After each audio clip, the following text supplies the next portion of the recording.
semuanya, kembali lagi dengan acara PR Talks, where every story find its voice.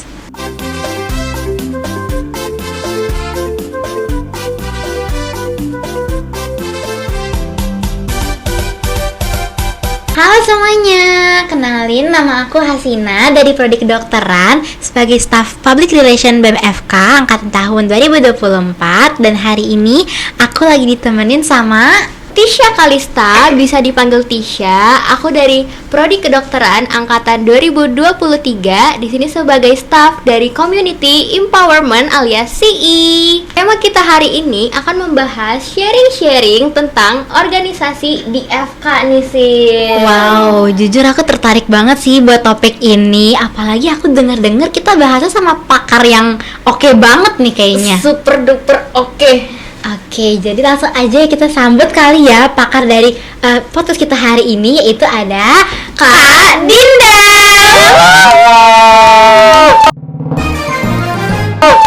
Halo semuanya. Halo Kak Dinda, apa kabar? Aku baik, alhamdulillah. Tisha sama Hasina gimana? Alhamdulillah aku juga baik. Kita sangat-sangat baik sekali Sangat-sangat hari baik, ini. iya. Sangat excited ya hari ini. Sangat Oke, super. jadi Kak, di sini kita akan mulai acara podcast di mana kita bakal ngebahas tentang nyimbangin organisasi dan juga dari akademiknya. Nah, tapi di sini mungkin Kakak boleh melakukan perkenalan kembali, Kak. Mungkin ada teman-teman yang belum kenal nih sama Kak Dinda.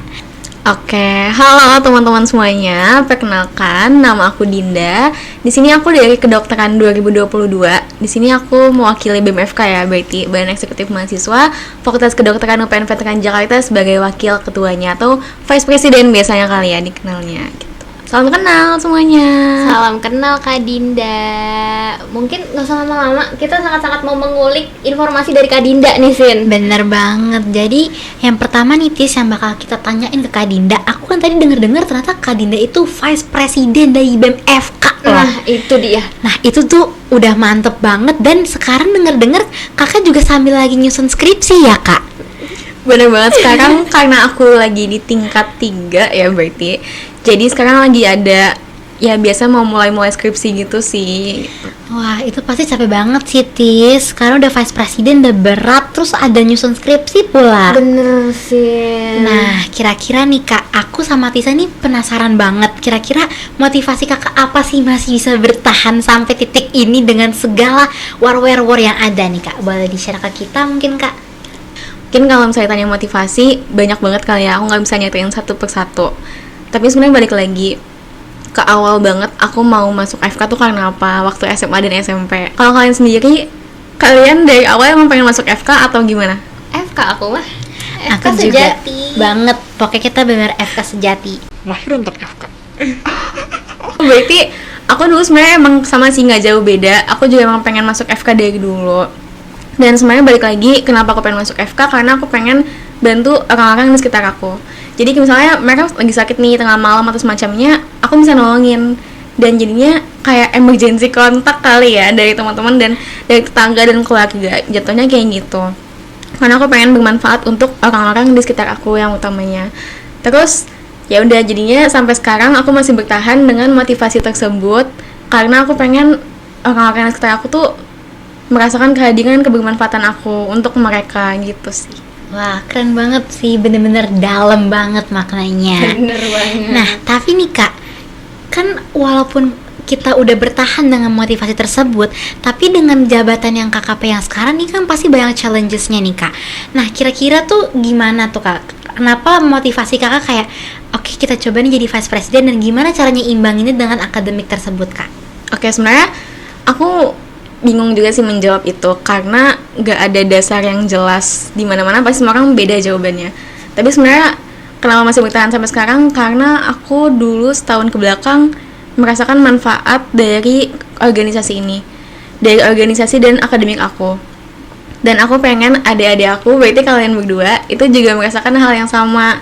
Dan juga 2023, 2024 dan semuanya mungkin ya yang ada di sebagai KMFK, aku pengen mereka merasakan hal yang sama dengan apa yang aku rasain, dimana mereka bisa berkembang, mereka bisa mendapatkan manfaat dari kehadiran organisasi ini gitu. Jadinya itu sih kayak tambahannya tuh ya untuk kalian juga sih teman-teman gitu. Nah, tadi kan sudah Vice President BEM FK nih.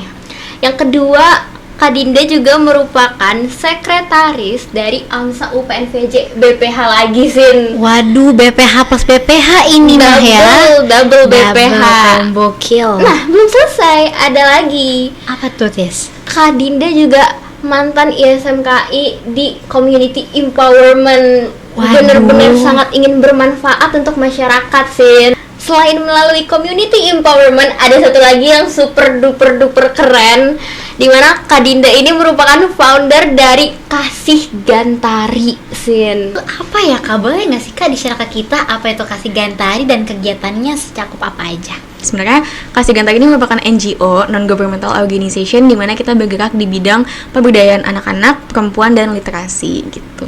Nah itu kira-kira atas dasar apa tuh Kak? Selain karena kakak pengen mengaplikasikan, pengen berguna, terus kayak apa dasar yang kuat untuk kakak bisa jadi membangun si Kasih Gantari ini gitu Kak? Oke, mungkin berangkat dari aku ngelihat isu-isu waktu kita lagi COVID-nya ya, itu kan kayak lagi marak banget juga tentang perempuan yang mungkin kena pelecehan atau mungkin semacamnya. Nah di situ aku ngelihat kayak ternyata kita perlu lebih mengembangkan isu ini loh, terkait pemberdayaan perempuan, juga terkait anak-anak pun seperti itu.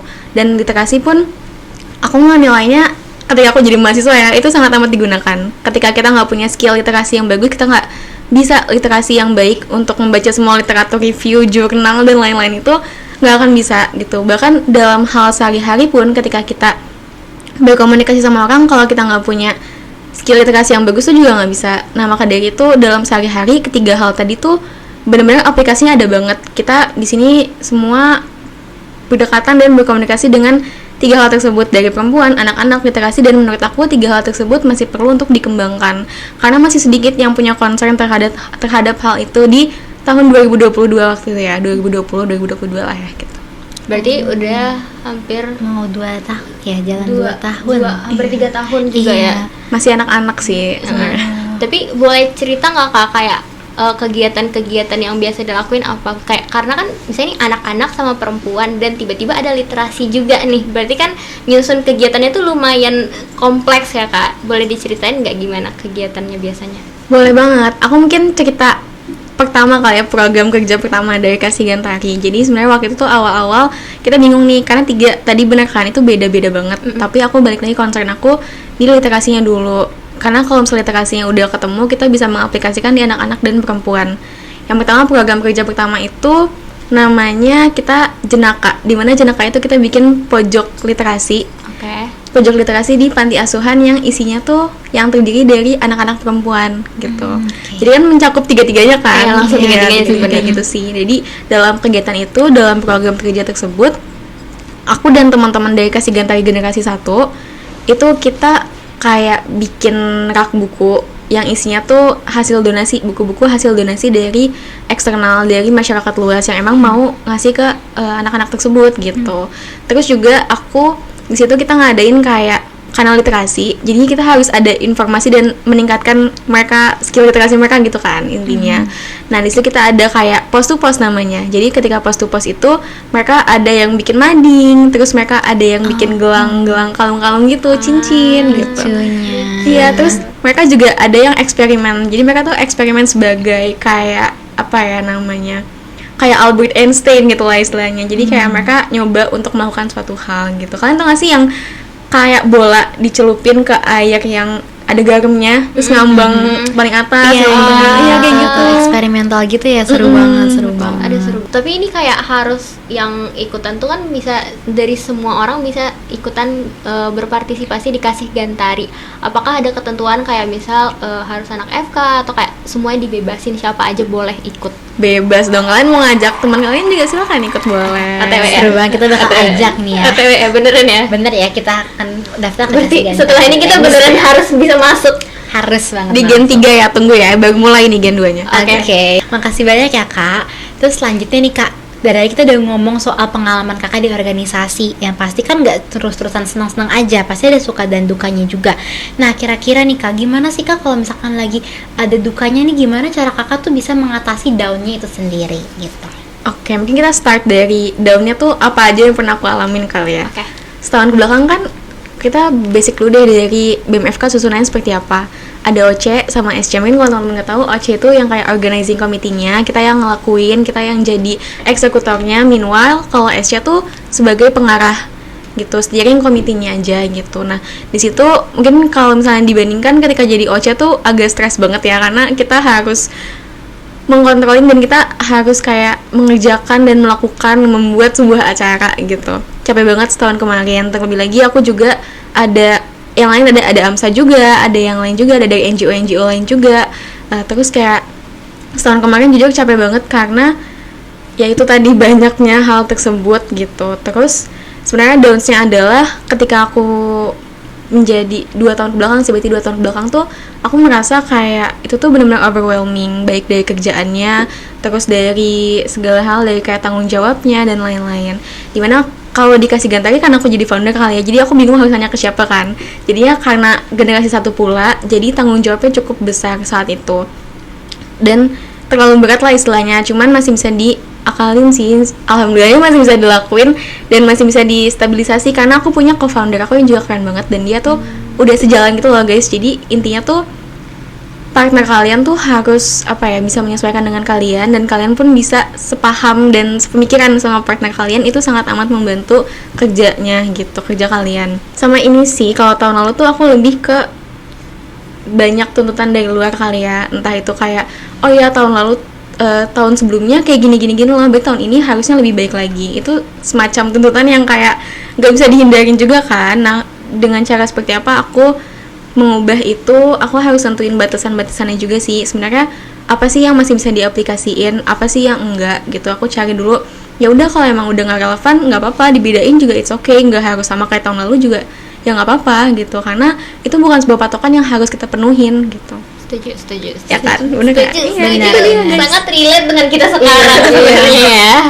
Berarti lumayan banyak downs yang dijalanin, apalagi waktu masih OSI ya kak. Waktu masih OSI itu pasti lebih kerasa dan lebih banyak.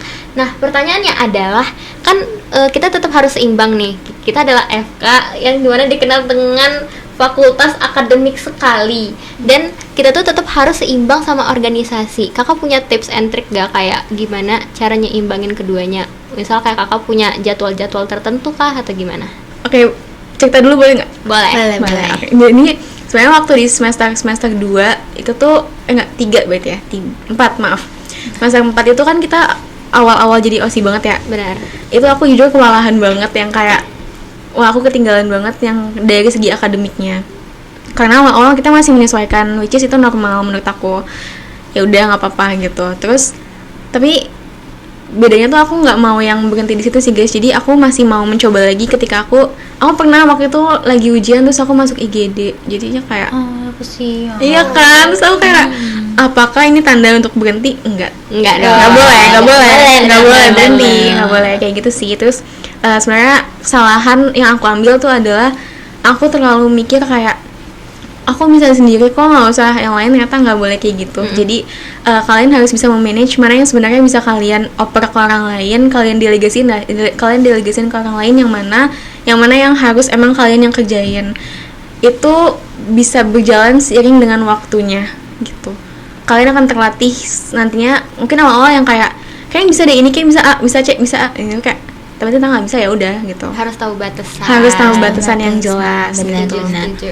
Terus sama ini sih, kalau untuk ngatur jadwal, aku kan orangnya cukup pelupa ya, BTW gitu. Aku cukup pelupa nih, kayak ada rapat apa ya hari ini, apalagi sekarang kan aku agak harus membagi ke 10 biro dan departemen ya, walaupun udah dibagi gitu kan, tapi aku tetap harus coba sekali-sekali kayak join rapatnya atau join zoomnya gitu kan. Nah itu agak PR banget karena jadwalnya kadang-kadang bentrok dan agak numpuk di satu hari, kadang bisa ada 5 rapat dan semacamnya.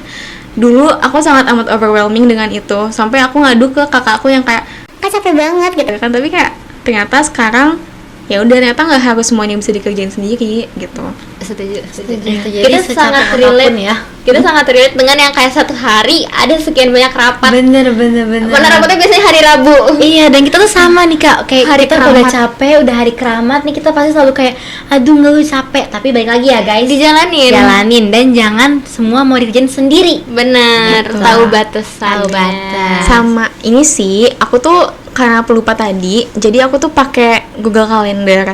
Kadang-kadang tuh di Google Calendar aku sampai yang kayak numpuk gitu loh, tau gak sih yang ya itulah. Iya, Kak. Ya terus kayak ya udah berarti nggak bisa kalau misalnya senumpuk ini gitu. Itu jadi petanda kalau misalnya emang harus didelegasikan. Terus pakai ini juga sih, aku tuh sebenarnya nggak yang aku tulis. Kalian tahu ini nggak sih yang 4 kuadran itu?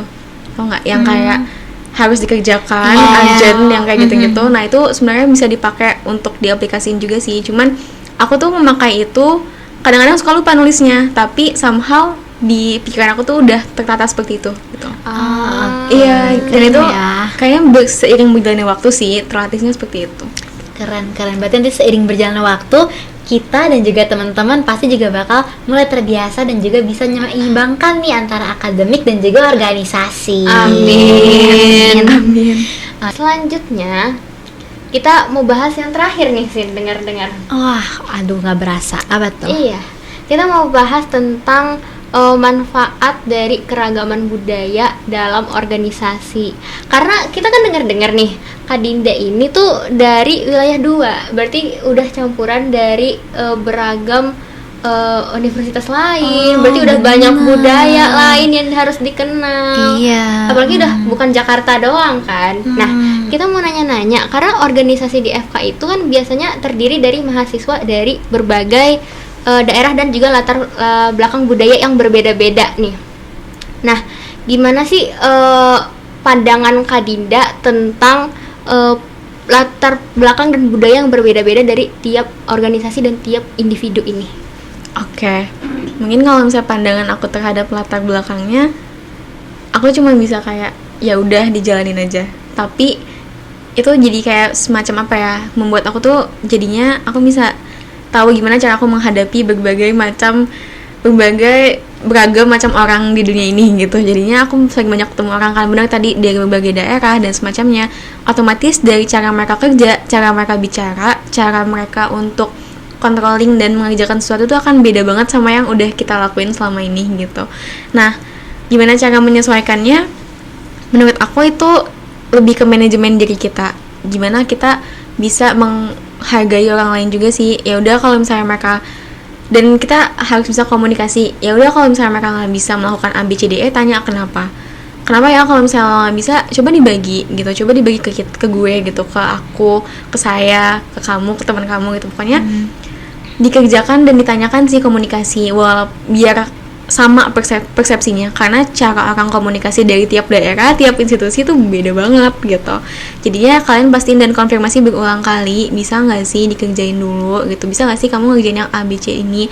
Kalau nggak bisa, ya udah delegasiin, kayak tadi aku bilang di awal sih, begitu juga. Jadi sebenarnya komunikasi sih kalau misalnya udah masuk ke wilayah gitu, komunikasi yang bener-bener detail, dan kalian komunikasiin kalian maunya apa, kalian kendalanya apa, kalian cocoknya di mana ya kira-kira gitu.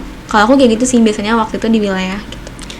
Oke, berarti kita emang harus melatih skill komunikasi dulu ya, apalagi nanti kita bakal masuk ke banyak teman-teman yang dari berbagai daerah dan juga latar belakang budaya yang berbeda nih, terutama dari cara berpikirnya gitu ya, Tis, ya berarti. Iya, sebenarnya aku setuju sih, kayak semuanya bakal balik lagi kayak ke komunikasi kita masing-masing. Dan kalau perbedaan budaya itu sebenarnya lebih kayak, bisa aku ngomong ke kakak, tapi kan persepsi kakak dalam mengertikan bahasaku sama persepsi orang lain tuh pasti bakal berbeda-beda. Iya, betul banget. Lebih ke situ sih tantangannya sebenarnya. Iya, benar. Nah, nggak kerasa nih, Tis, udah seru banget kita ngobrol. Ternyata udah jadi akhir penutup dari pembahasan kita hari ini loh, Tis. Nah, iya bener banget. Tapi pembahasan kali ini seru nggak sih? Seru banget, sumpah aku benar-benar kayak excited dan gak berasa sama sekali ngobrolnya. Bener. Semoga dari ilmu ini, dari video ini, semua teman-teman terinspirasi untuk bisa aktif berorganisasi sambil tetap menjaga keseimbangan akademik ya. Nah, teman-teman juga harus ingat beberapa tips and trick dari Kadinda tadi. Dan juga kita harus ingat juga kalau misalnya pengalaman berorganisasi itu nantinya yang akan membentuk diri kita lebih tangguh lagi, dan juga buat pembekalan kita nanti di dunia kerja yang berat banget sih pastinya. Benar-benar, jadi harus dipupuk dari sekarang ya guys, sebelum menghadapi era gempuran yang lebih wow. Era-era koas ya mungkin sebenarnya. Sebelumnya kita mau ucapin terima kasih banyak ke Kadinda karena udah bersedia meluangkan waktu dan juga sharing-sharing sama kita nih Kak. Jadi untuk teman-teman makasih banyak udah mau nontonin kita dan juga untuk menyerap ilmu-ilmu dari Kak Dinda tadi. Dan sampai jumpa di PR Talks di episode selanjutnya. Tetap semangat berproses teman-teman. Bye-bye. Bye.